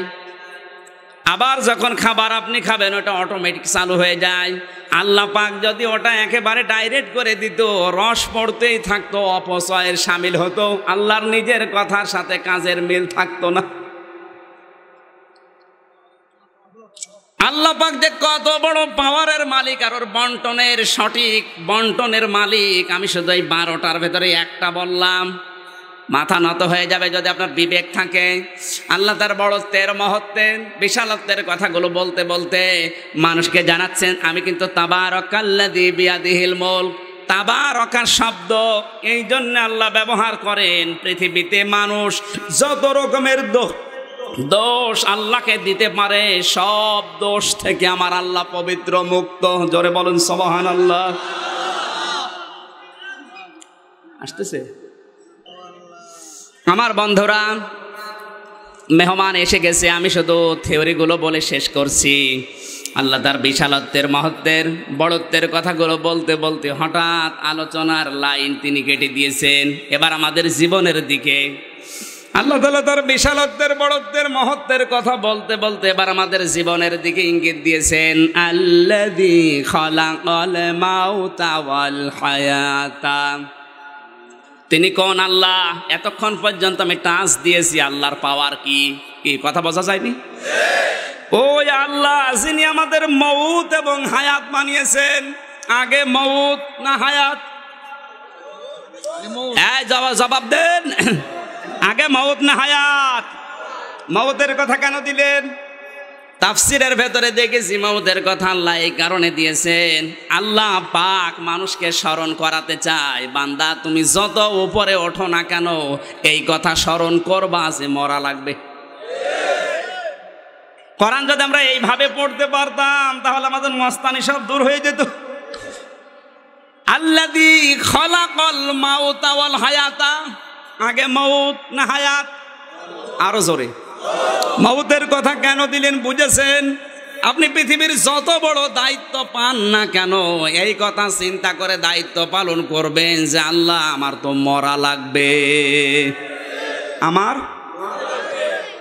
আমি প্রথমে শুরু করেছিলাম এই কথা দিয়ে, পৃথিবীতে কেউ স্থায়ী হয় না, হোক না সে ফেরাউন কিংবা নমরুদ, কেউ ভবে চিরকাল রয় না। আল্লাহ প্রথমে বানিয়েছেন মউত না হায়াত? এরপরে বলো হায়াতা। হায়াত কাকে বলে? আমি পেয়েছি হাদিসে হায়াত 5 প্রকার। প্রথম নাম্বারে আল্লাহ হায়াত দিয়েছেন আলমে আরওয়াহ, রুহের জগতে। এরপরে আলমে বুতুন, মায়ের পেটের জগতে। এরপরে আলমে দুনিয়া, 3 নাম্বার যেটাই আমরা আছি। এরপরে আরেকটাই দেবেন আলমে বারজাখ, কবরের জগতে। এরপরে আরেকটাই দেবেন সর্বশেষ আলমে আখিরাত, আখিরাতের জগতে। তাহলে সামনে 2টা আছে, পেছনে 2টা শেষ, মাঝখানেরটাই আমরা আছি। আল্লাহ বলেন তোমাদের এই মউত আর হায়াত বানিয়েছি কেন জানো? লিয়াবলুয়াকুম, তোমাদেরকে আমি আল্লাহ পরীক্ষা করতে চাই। পরীক্ষা কিন্তু কম বেশি সবার জীবনে আসবে। এই কথা বলছেন না কেন? পরীক্ষা দেওয়া ছাড়া আপনি 1 থেকে 2-তে উঠতে পারবেন? পরীক্ষা দেওয়া ছাড়া কোনো মানুষ আল্লাহর জান্নাতেও যেতে পারবে না। আল্লাহ রাব্বুল আলামিনের পরীক্ষার সিস্টেম তৈরি করেছেন এই জন্যে, আল্লাহ তার দ্বীনের জন্যে, জান্নাতের জন্যে কাউকে তিনি ছাঁটাই করেন, কাউকে তিনি বাছাই করেন। এই যে ছাঁটাই আর বাছাই এটা আমার আল্লাহ এমনি এমনি করেন না। কাউকে তিনি ছাঁটাই করে দেন না, কাউকে তিনি বাছাইও করেন না। কাকে তিনি বাছাই করেন? হুয়াজতাবাকুম ওয়া মা জাআলা আলাইকুম ফিদ্দীনি মিন হারাজ। এই হুয়ার ফাইল সরাসরি আমার আল্লাহ। আল্লাহ বলেন আমি তোমাদেরকে বাছাই করেছি, নির্বাচিত করেছি। সুবহানাল্লাহ বলতে পারেন না? আল্লাহ কাকে বাছাই করেন আগের আয়াতে একটু টাচ দেওয়া আছে, এরপরের আয়াতে জবাব দেওয়া আছে। মিল্লাতা আবিকুম ইব্রাহিম হুয়া সাম্মাকুমুল মুসলিমিন। ফি জিলালিল কোরআন সাইয়্যিদ কুতুব আয়াতের ব্যাখ্যায় লিখেছেন আল্লাহ কাকে বাছাই করেন, কাকে ছাঁটাই করেন জানো? তোমাদের জাতির পিতা ইব্রাহিম, তিনি তোমাদের নাম রেখেছেন মুসলমান।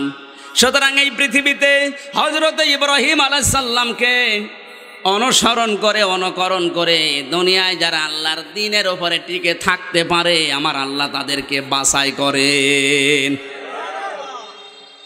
আজাহিদু ফিল্লাহি হাক্কা জিহাদি, তোমরা জিহাদ করো আল্লাহর জন্য, জিহাদ যেভাবে করা দরকার। এই দুনিয়াতে এখন যদি আপনি পরীক্ষায় উত্তীর্ণ হয়ে আপনি ছাঁটাইয়ের ভেতরে না পড়ে বাছাইয়ের ভেতরে থাকতে চান, অবশ্যই ইব্রাহিম নবীর পথ আপনাকে অনুসরণ করা লাগবেই। কাকে আল্লাহ ছাঁটাই করেন বাছাই করেন এবারে একটু টাচ দেয়। এই যে এখানে বসে আছে যিনি এ মাওলানা, এখন যদি মারা যায়, ইমান নিয়ে যদি মারা যায়, কবরে থাকবে, ঘুমিয়ে থাকবে, এতটুকুই শেষ। আবার বলছি, এ মাওলানা যদি এখন মারা যায়, ইমান যদি নসিব হয়, কবরে থাকবে, ঘুমিয়ে থাকবে, এতটুকুই শেষ, এছাড়া আর কিছু নেই। কিন্তু উনি যদি শাহাদতের মরণ পায়, কবরে যাবে, ঘুমিয়ে পড়বে, বিষয়টা এমন না। আল্লাহ তাআলা বলেন বালা হায়াউন ইনদা রাব্বিহিম ইরযাকুন। কোন মানুষ যদি শাহাদতের মরণ পায়, ও মরণের সঙ্গে সঙ্গে আমি আল্লাহ ওর রিজিক জারি করে দেই। ঘুমিয়ে থাকলে খাওয়া লাগে, খাওয়া লাগে তো জেগে থাকলে, তার মানে উনি শাহাদতের মরণ পেলে কিয়ামত পর্যন্ত কবরে ঘুমাবে না জেগে থাকবে? আরো জোরে, কবরে জেগে থাকলে খাবার খায়, তার বাস্তব প্রমাণ হযরত আমির হামজা। হযরতে আমির হামজা রাদিয়াল্লাহু তাআলা আনহুর ইন্তেকালের, শহীদ হওয়ার প্রায় 30 বছর পরে তার কবরটা ভেঙে গিয়েছিল। আমি তার জীবনী পড়তে গিয়ে পেয়েছি, ওই সময় যারা উহুদের ময়দানে হযরত আমির হামজার সাথে যুদ্ধ করেছিল, এখন তারা মুরব্বী হয়ে গেছে।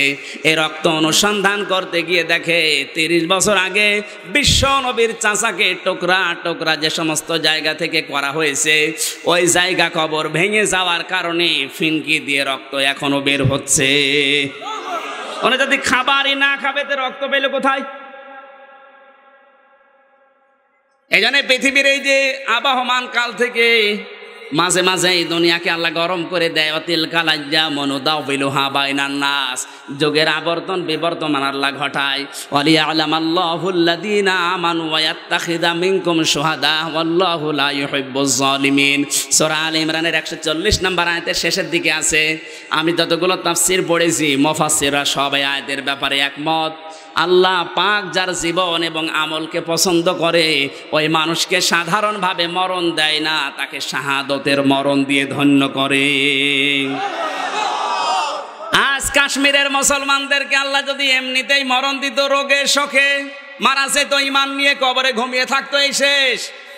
কিন্তু দুনিয়াকে আল্লাহ গরম করে দিয়ে পৃথিবীর পরিবেশ পাল্টিয়ে জালেমদের হাতে শাহাদতের মরণ দিয়ে কাশ্মীরের এই মুসলমানদের জীবন যৌবন আমল আল্লাহর পছন্দ হয়েছে, এই জন্য শাহাদতের মরণ দিয়ে আল্লাহ ধন্য করে দিচ্ছে। আজ বিশ্বে যারা মাসলুমের অত্যাচারের শিকার হয়ে জীবন দেয়, আপনি মনে করবেন না মারা যাচ্ছে না, ওরা জিন্দা, ওরা জীবিত। কারণ শহীদ হলে মানুষ মরে না, কিয়ামত পর্যন্ত রিজিকের ব্যবস্থা হয়ে যায়। তবে দুনিয়ার পচা খাবার না, আল্লাহ নিজে জান্নাতের খাবার মেহমানদারি করান তাদেরকে। সুবহানাল্লাহ বলতে পারেন না?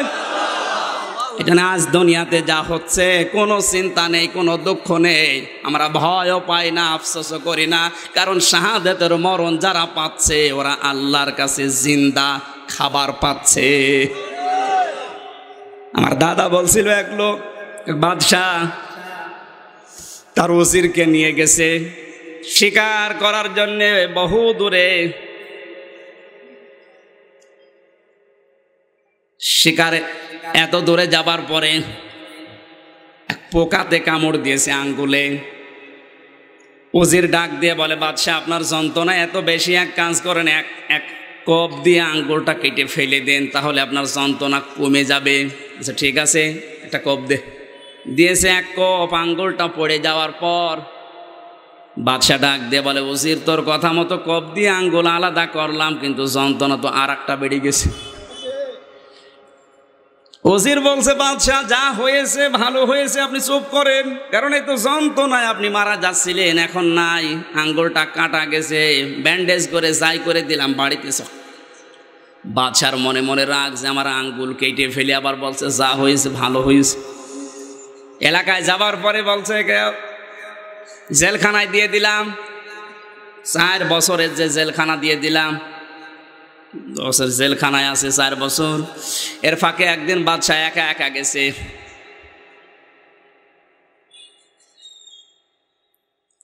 এত দূরে যাওয়ার পরে ওকে গ্রেপ্তার করে নিয়ে গেছে বন্য মানুষেরা। নিজেদের এলাকায় নিয়ে যাওয়ার পরে ওদের সিস্টেম ছিল কোনো মানুষকে যদি পায় তাহলে তারা জবাই করে রান্না করে খায়। সবাই বিভিন্ন জিনিসপত্র নিয়ে এসেছে, বাদশার গোশত নেবে। ওদের যে লিডার ডাক দিয়ে বলে, দাঁড়া আগে দেখ এর শরীরের ভেতরে কোনো খুঁত আছে কিনা, কারণ আমাদের ধর্মের নিয়ম কোনো খুঁতওয়ালা জিনিস আমরা খাই না। মাথা থেকে পা পর্যন্ত খুঁজতে খুঁজতে দেখে একটা হাতের আঙ্গুল নেই। লিডার ডাক দিয়ে বলে, কি করিস, এর তো আঙ্গুল নেই, খুঁতওয়ালা জিনিস আমরা খাবো না, ছেড়ে দে। দিয়েছে ছেড়ে। বাদশাহ আজও দৌড় কালো দৌড়, বাড়িতে এসে বলছে আগে ওই ওজিরকে নিয়ে আয়। ওকে সাথে করে নিয়ে এসে বলছে, দেখো এই ঘটেছিল। বাদশাহ বলে, তোমাকে আমি যে 4 বছর জেলখানায় দিলাম, একটাই কথার কারণে তুমি আমার আঙ্গুল কেটে বলেছিলে যা হয়েছে ভালো হয়েছে। তো আজকে যে আমি বাস্তব পরীক্ষা প্রমাণ পেলাম তার, আজকে যদি আমার ওই আঙ্গুলটা কাটা না থাকতো এতক্ষণ আমি ভর্তা হয়ে যেতাম, কাবাব হয়ে যেতাম। সুতরাং আজ যা হয়েছে আমার দ্বারা মনে হচ্ছে যা হয়েছে ভালো হয়েছে। ওজির বলছে, বাদশাহ আমি তো এইটাই বলতে চেয়েছিলাম। বাদশাহ বলে, আমার বেলায় নাই বুঝলাম, কিন্তু তোরে যে আমি বিনা কারণে 4 বছর জেলে দিলাম, এখানে ভালো কি? ওজির বলে, বাদশাহ এর ভেতরেও ভালো আছে। আপনি যদি আমার জেলে না দিতেন, সাথে করে নিয়ে যেতেন, আপনার তো আঙ্গুল কাটা ছেড়ে দিত, আমারে কাবাব বানাইতো। এই জন্য যা হচ্ছে ভালো হচ্ছে, সে যাই হোক, এক কথা বোঝেন, যাই হোক ভালো হচ্ছে।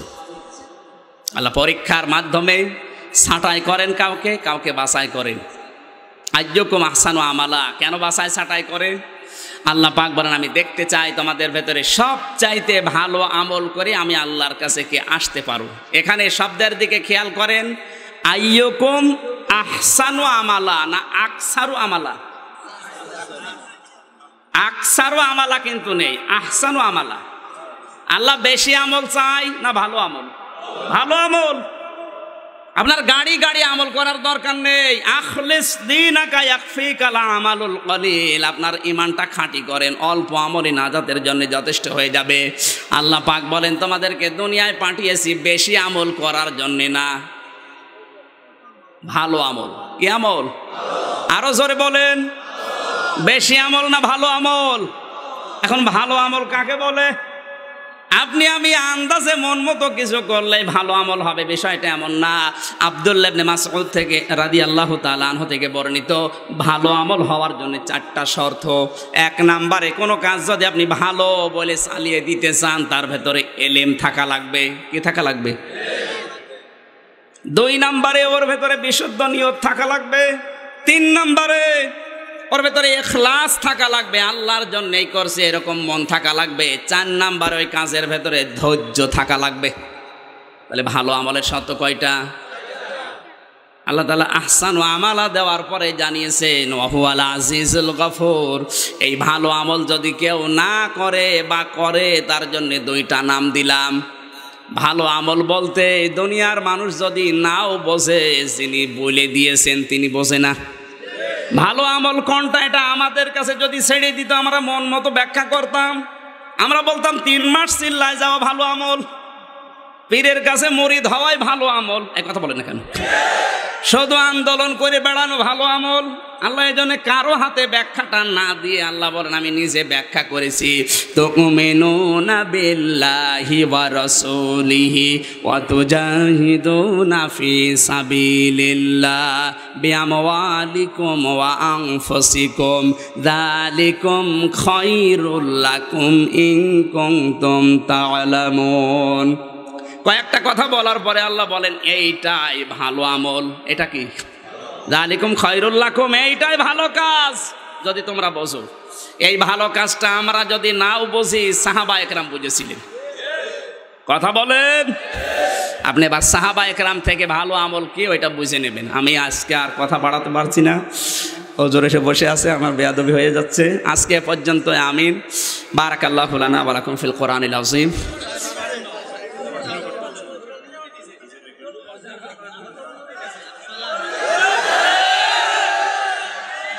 আল্লাহ আলহামদুলিল্লাহ লা ইলাহা ইল্লাল্লাহ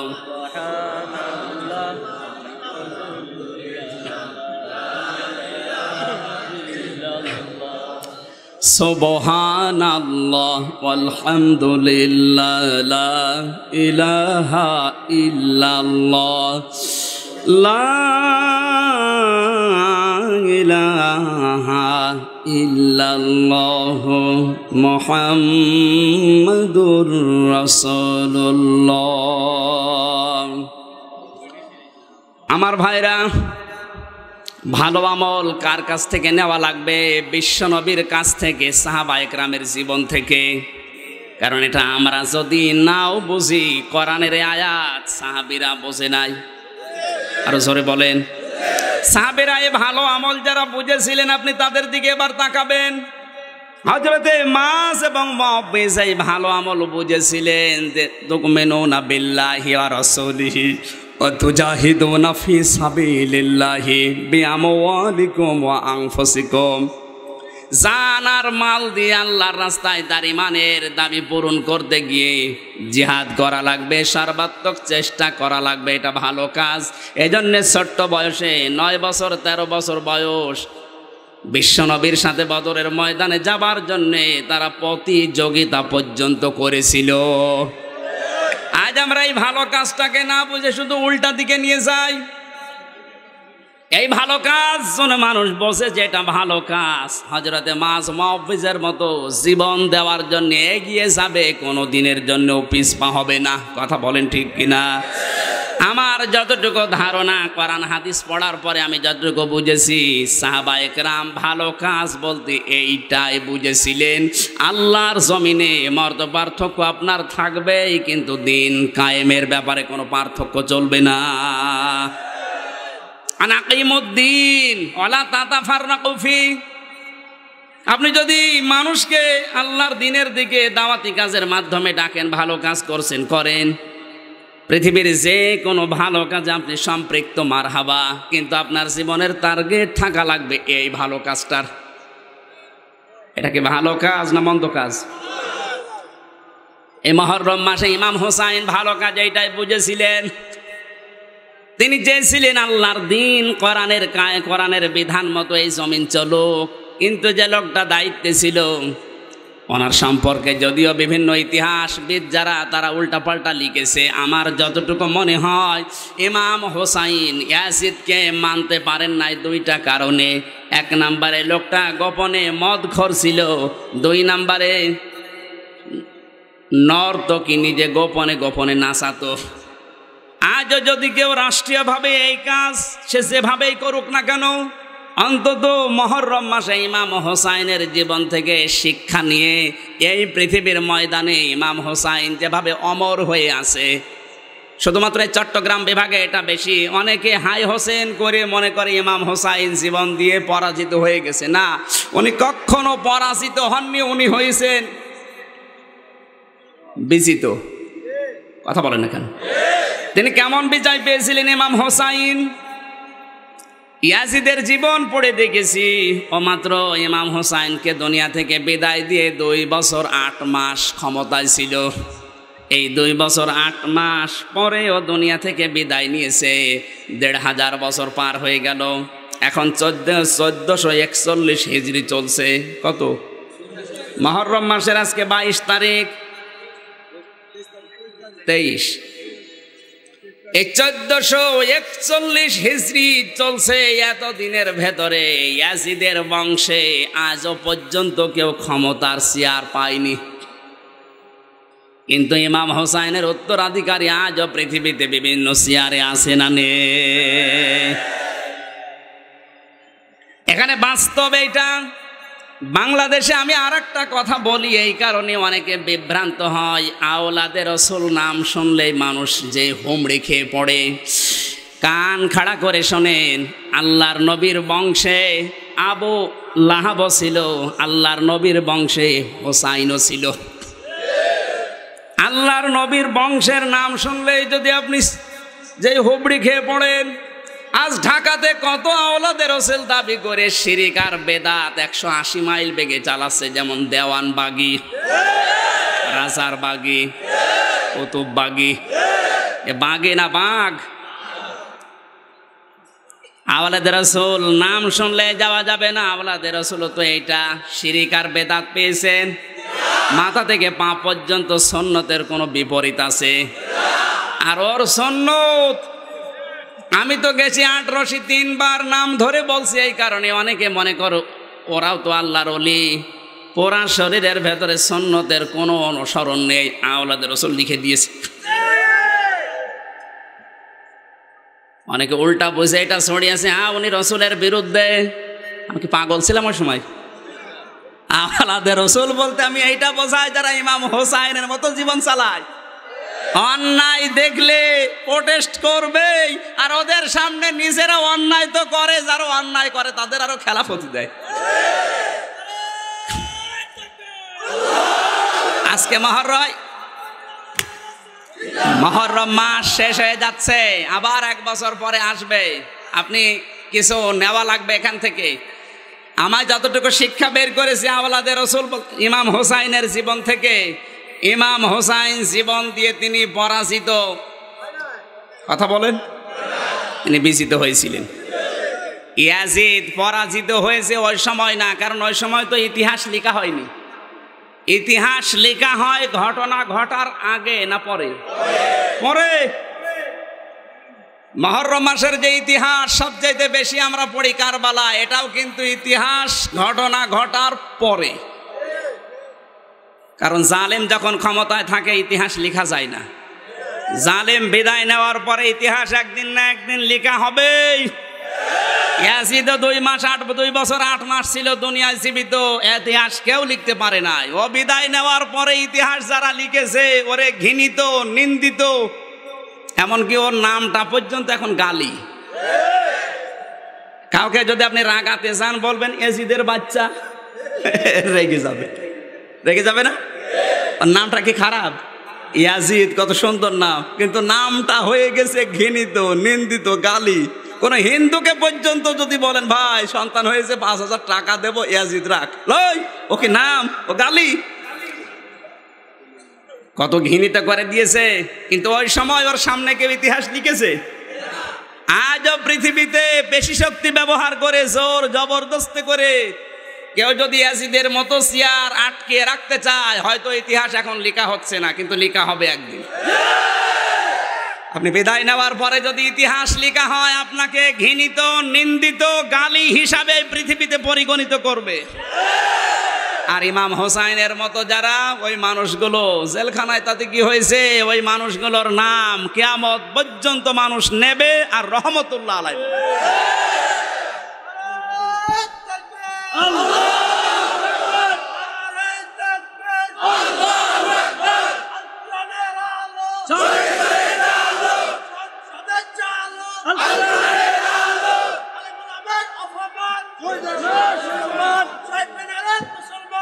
সম্মানিত ভাইরা, আমরা ভালো কাজের ব্যাখ্যায় 2টা পেয়েছি। 1 নম্বরে ভালো কাজ হওয়ার জন্য শর্ত কয়টা? 4টা না? আপনাদের তো কিছু মনে থাকে না। কয়টা? আল্লাহকে বেশি আমল চাই না ভালো আমল? আকসারু আমালা না আহসানু আমালা? এটা আজকে নিয়ে যাওয়া লাগবে। আন্দাজে আপনি মনে করছেন যে এটা ভালো কাজ হবে না, দেখা লাগবে ওর ভেতরে 4টা শর্ত আছে কিনা। 1 নম্বরে ওই আমল করার আগে এলেম লাগবে। কি লাগবে? আর এলেমের ভান্ডার কি? আরো জোরে, এখানে আসেন। এই এলেম না থাকার কারণে আজ মানুষের আমলগুলো সব বরবাদ হয়ে যাচ্ছে। এমনকি মা বাবার সাথে কি আচরণ করবে এলেমও অনেকের নেই। দেখতে অনেক বুজুর্গ মনে হয়, কিন্তু মা বাবার সাথে সম্পর্ক ভালো না। এটা যে একটা ইবাদত অনেকে জানেই না। মা বাবার সাথে ভালো ব্যবহার করা, হাসি মুখে কথা বলা, এটা কি? কোরআনে কারিমে আল্লাহ দিয়েছেন ক্বাদা রাব্বুকা আল্লা তা'বুদু ইল্লা ইয়্যাহু ওয়া বিল ওয়ালিদাইনি ইহসানা। আমি আল্লাহ ফাইনাল সিদ্ধান্ত নিয়েই ফেলেছি, আমি ছাড়া কারো ইবাদত করা যাবে না, আর মা বাবার সাথে ভালো ব্যবহার করা লাগবে। এই আয়াত থেকে আমি দুইটা তথ্য পেয়েছি। আল্লাহর আইন নির্দ্বিধায় মেনে নেওয়া ফরজ। আল্লাহর আইন মানা, আরো জোরে বলেন।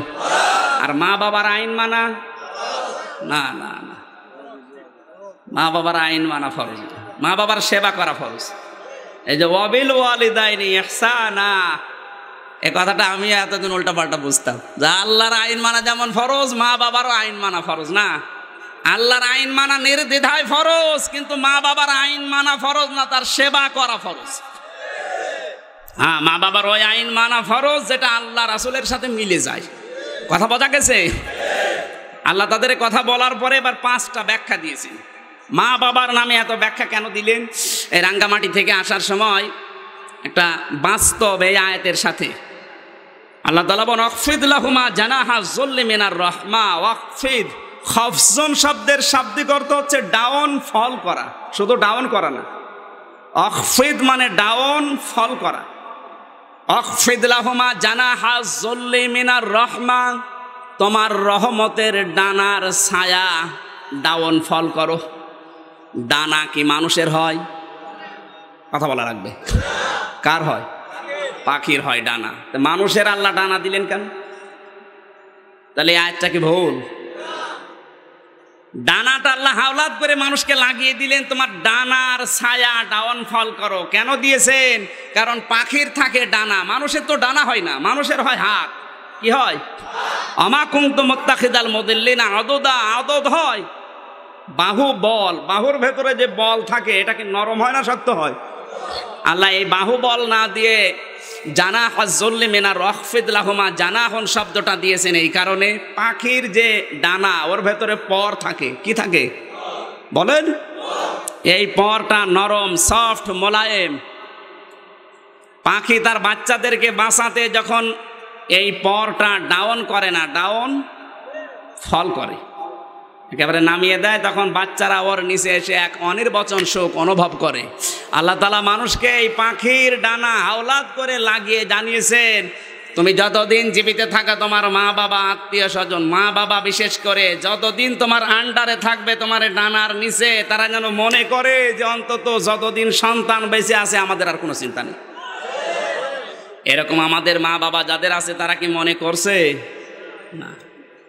এই বৃদ্ধাশ্রমে আমারে নিয়ে গেল, দেখার পরে দেখি কলেজের এক অধ্যাপক, ওনার খবর দিয়েছে কর্তৃপক্ষ যে আপনার মা 1 মাস আছে মারা যাবে, আপনি আসেন।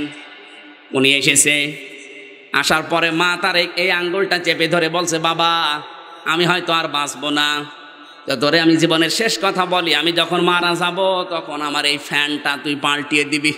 বোঝেন কথা? বোঝেন? এই যে উপরে যে ফ্যান চলে, ফ্যানটা পাল্টিয়ে দিবি। ছেলেটা বলে, মা তুমি তো মারা যাবে, কবরে দেওয়ার পর আবার ফ্যান কি হবে? ফ্যানের তো আর দরকার নেই। মা তখন তার হাতটা ছেড়ে দিয়ে চোখের পানি ফেলে দিয়ে বলে, সন্তান আমার তো মনে হচ্ছে আজ 1 মাস এখানে আসি আমি, এই ফ্যানটা ঘোরে কি ঘোরে না, যে গরমের ভেতরে আমি কষ্ট সহ্য করে খেয়ে না খেয়ে আমি দুনিয়া থেকে বিদায় নিলাম, আমার যতটুকু মনের ধারণা কিছুদিন পরে তোরে এখানে আসা লাগবে, তুই এখানে আসবি, তোর তো ফ্যান ছাড়া ঘুম হয় না। কোনো দিন তোরে আমি এই বাতাস ছাড়া ঘুমাতে দেয়নি, যে তোর তো ফ্যান ছাড়া ঘুম হবে না, এই জন্য তোরে আগে থেকে আদেশ করলাম ফ্যানটা আগে থেকেই তুই লাগিয়ে রাখবে, যেন তুই আসলে অন্তত ফ্যানের কষ্ট না হয়।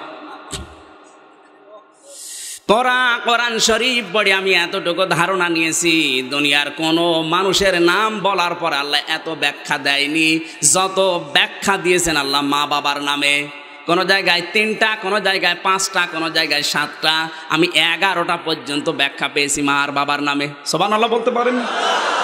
আল্লাহ এতটুকু বলেন নাই আখফিদ লাহুমা জানাহা যুল্লি মিনার রাহমা, তোমার রহমতের ডানা, ডানা বলতে তোমার ছেলে মেয়ে, স্ত্রী পুত্র, টাকা পয়সা, ক্ষমতা, পাওয়ার, চাকর বাকর, দুনিয়ায় যত কিছু আছে, মা বাবা যতদিন বেঁচে আছে তাদের খেদমতে ওইগুলো সব বিছিয়ে দাও। এমনকি মা বাবা যদি বলে সব ছেড়ে দিয়ে আমাদের কথা মানা লাগবে, সেটাও শোনা ফরজ। এই আমল আমরা না বোঝার কেন, এলেম নেই মা বাবা সম্পর্কে। অনেকে আসার পরে বলে মা বাবা সম্পর্কে কথা বলেন। শুধু সন্তানের একা দোষ না, মা বাবা যে কি জিনিস এটা যদি আপনি সন্তানকে ছোটবেলা থেকে না শিক্ষা দেন, তো কি বুঝবে যে মা বাবাই কি আর বউ কি। এই জন্য যে কোনো কাজ করার আগে আমি প্রথম শর্ত দিয়েছিলাম কি, এলেম। জোরে বলেন, এলেম লাগবে। 2 নম্বরে বিশুদ্ধ নিয়ত লাগবে। 3 নম্বরে এখলাস লাগবে। 4 নম্বরে ধৈর্য ধারণ করে আমলটা করা লাগবে। আল্লাহ এই 4টা শর্ত পূরণ করে ভালো আমল করার তৌফিক দেন। জোরে বলেন আমিন। 2 নম্বরে ভালো আমল বলতে সবচাইতে বেশি যেটা আমি কোরআনে পেয়েছি, যালিকুম খায়রুল লাকুম ইন কুনতুম তা'লামুন, যেটা সাহাবায়ে কেরাম বুঝে নিজের জীবন দিতেও পিছপা হননি, আল্লাহর জমিনে আল্লাহর দিন কায়েম করা। আল্লাহ আমাদেরকে ভালো কাজ এইভাবে অন্তত কোরআন থেকে বোঝার যেন তৌফিক দেন। আপনি যদি এই ভালো কাজটা না করেন, আল্লাহ কিন্তু আজিজ গফুর 2টা শব্দ দিয়েছেন। কোন মানুষ যদি পৃথিবীতে আল্লাহর জমিনে আল্লাহর দিন কায়েম করা এই ভালো কাজটা না করে, ফাঁকি দেয়, আল্লাহ কিন্তু আজিজ। আল্লাহ কি বলেন? আল্লাহ আপনাকে ছেড়ে দেবেন। আল্লাহ আজিজ, মহাপরাক্রমশালী, যে কোনো কায়দায় আপনাকে ধরবে, কোনো কায়দায় ফাঁকি দিয়ে যেতে পারবেন না। এরপর আল্লাহ গফুর দিয়েছেন। গফুর দিলেন কেন? কারণ এই দিন কায়েমের কাজ করতে গেলে ত্রুটি বিচ্ছুটি ছোটখাটো ভুল ত্রুটি থাকতেই পারে। আল্লাহ তার গফুর নামের খাতিরে আল্লাহ মাফ করে দেন। এই জন্য আল্লাহ আয়াতের শেষে দিয়েছেন হুয়াল আজিজুল গফুর। আল্লাহ তুমি সূরা মুলকের এই 2টা আয়াত আমাদের জীবনে